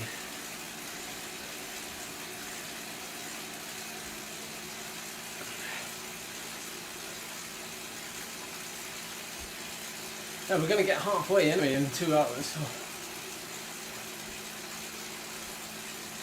A little bit more than halfway, actually.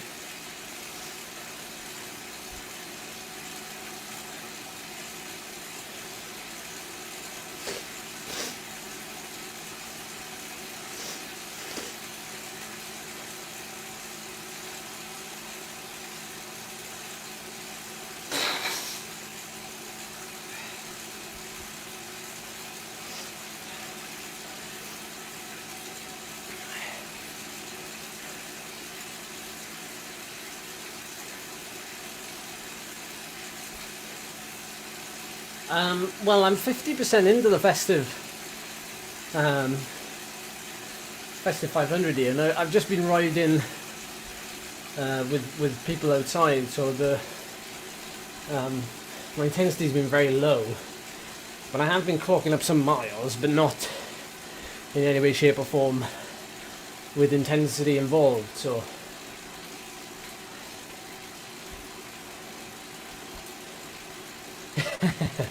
yeah, that's a good idea, Scott. Cycle cross runs.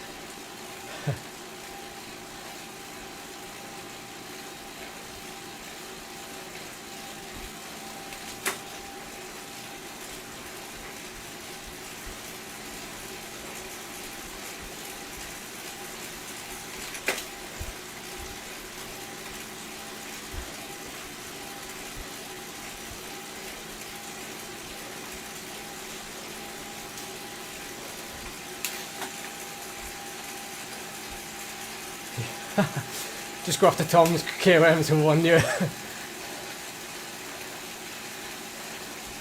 Hey, that's a video idea.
You mean outdoorsy? No.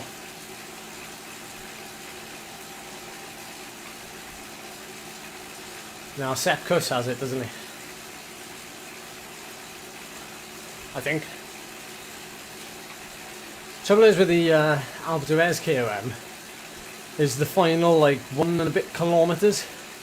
When you go through the village at the top, you've got to have a closed road there really because of how busy it can get with the markets and stuff, which is what I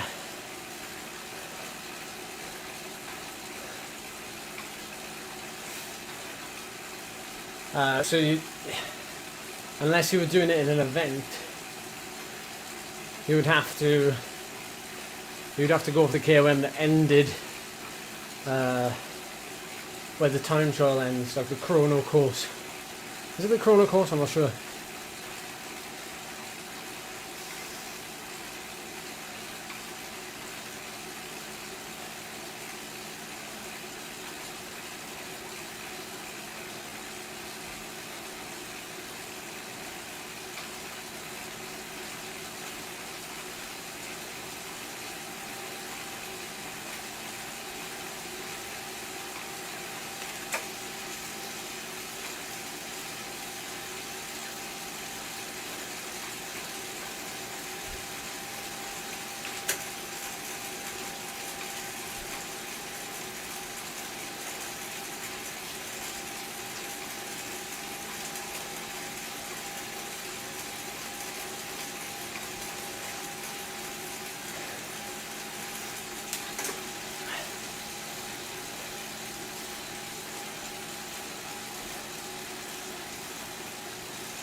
It's funny, like, you know, you think back to, you know, the days where Pantani and, you know, Armstrong, when they were climbing the Alpe d'Huez, you know, whether it be in a time trial or you know, at the end of the stage, you know, people don't count those. So, well, yeah, I suppose the times are still there for everyone to see, but people don't like count them because, you know, they were enhanced.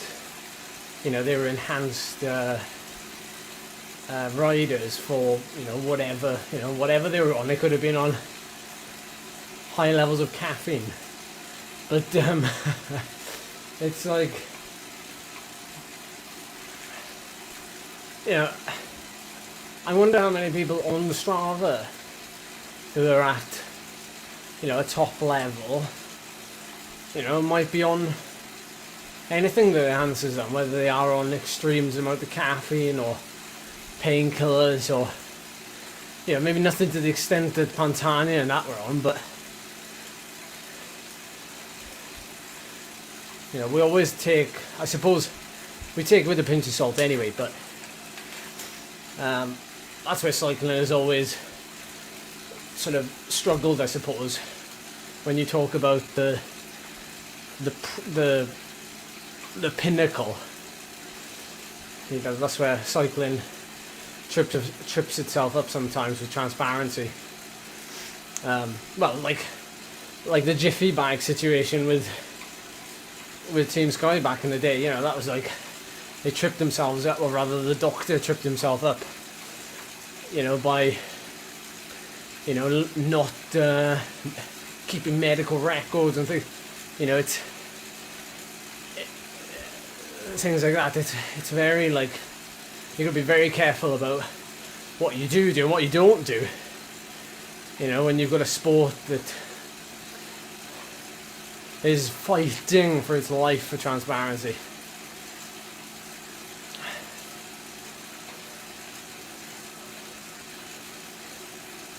Yeah, well, I mean, you're talking about indoors, and you, William, but I mean, I suppose it works both ways. But I hate talking about it.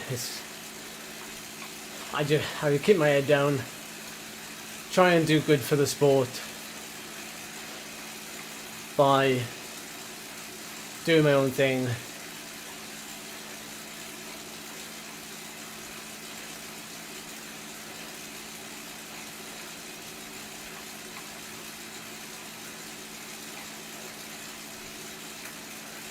Yeah, but it's funny that is, Ian, isn't it? You know, Wiggins is Sacalobra time. Well, was that done just before his Tour de France win? Or was he? And nobody knows if he was so low, if they did a team lead out. It is a bit of a myth, isn't it? But, you know, when you say, you know, if it's on Strava, it didn't happen. Well, the problem is, even if it is on Strava, it still gets ridiculed. You know, that is the sport we're in, unfortunately. Like, it still gets picked apart, even if it is on Strava. So, you know, you've got to ask questions. Like, it's...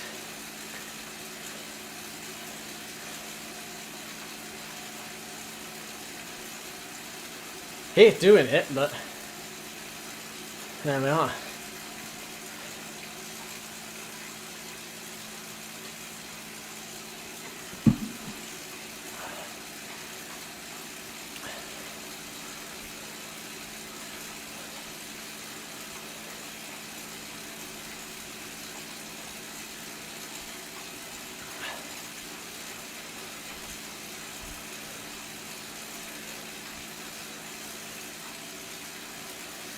Last 5 minutes for me.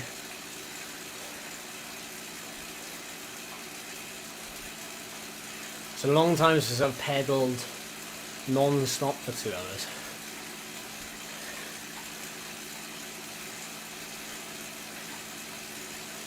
We should definitely do this more often. What do you think, guys?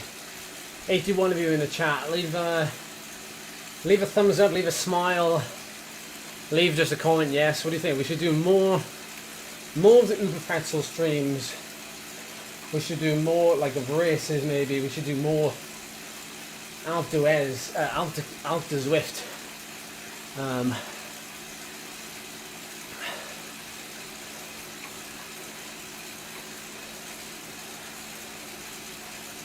We should do more races that finish up the Alp. We should do more races that finish on Bend Top. How cool would that be? Pushing myself more on those, on the live streams. Get a bit of ed mode action again.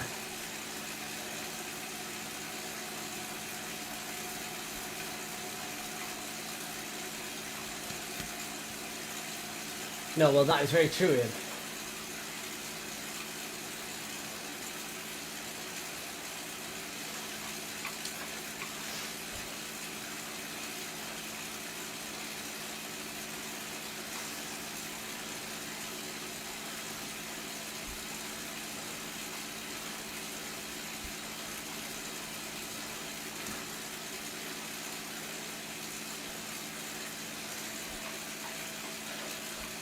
Yeah, very true. Very true, Robin.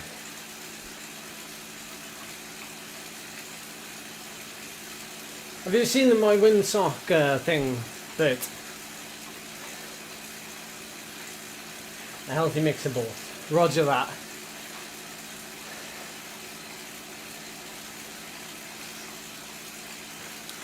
I mean, I still want to do maybe a monthly Zwift meetup where we go up the Alp at 1 hour pace, or at 55-minute pace, or at 50-minute pace. Maybe over the months, gradually getting faster.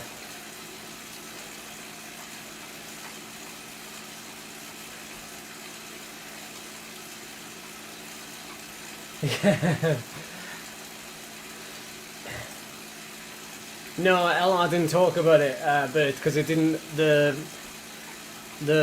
my windsock thing didn't come out until after LR. Yeah, I'll send it to you.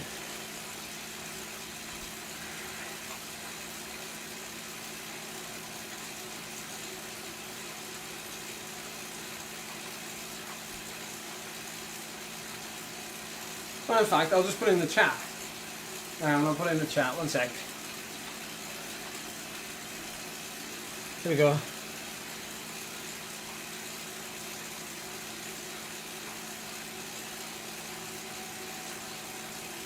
Have a look at that.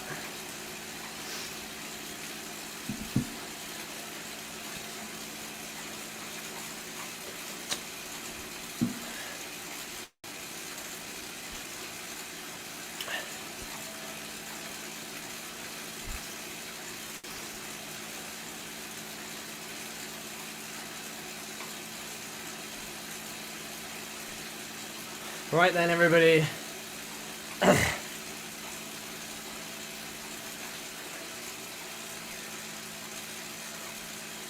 That's a wrap.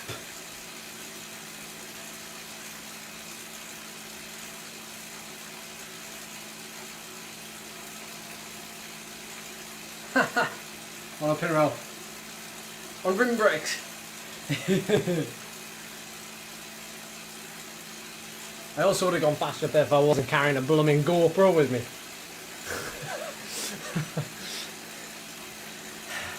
Real talk.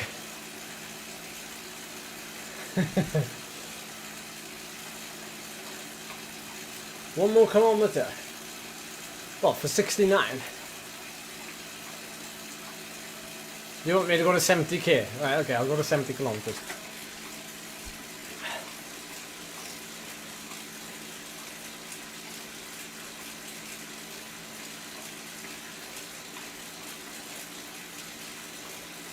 Unless it was for an out and out hill climbing bike, I don't think I would ever go back to Rinberg. Just saying. I'm sorry. Oh, my heart mod has died. That's a sign, look, I should have stopped.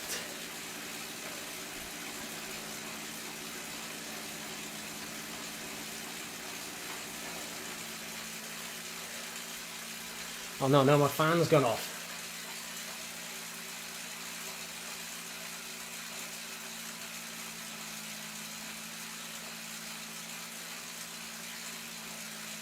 Oh look, that's nuts, they booted out the event. I did not know that. I don't think we're going to do a kilometre in the next 2 minutes. Or are we?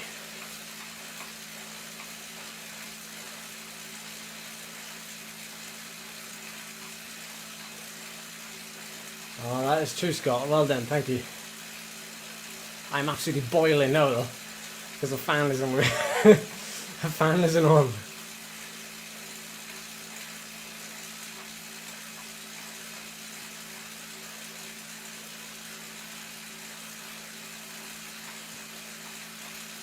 Yeah.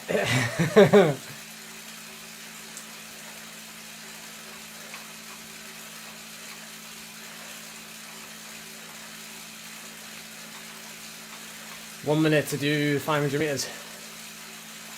Should do it. Right. Thank you everyone for watching. Keep going, group. You got it.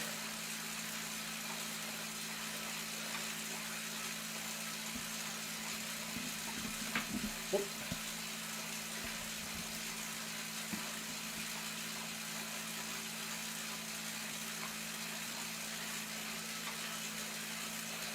No, thank you everyone. Thank you for joining. Take care, have a good week. Catch you on the flip side. Check out my coffee video if you haven't already.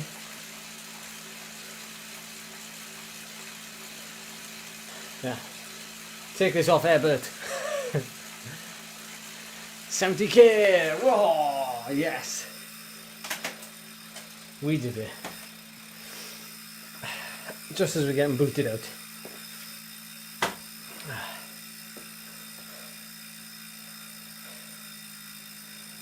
Whew.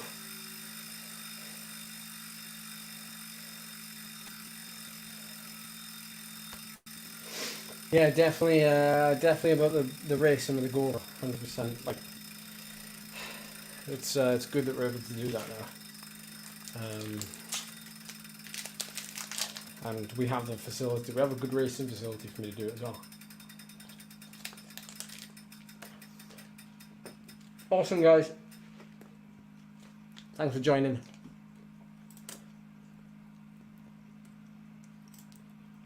Catch you soon.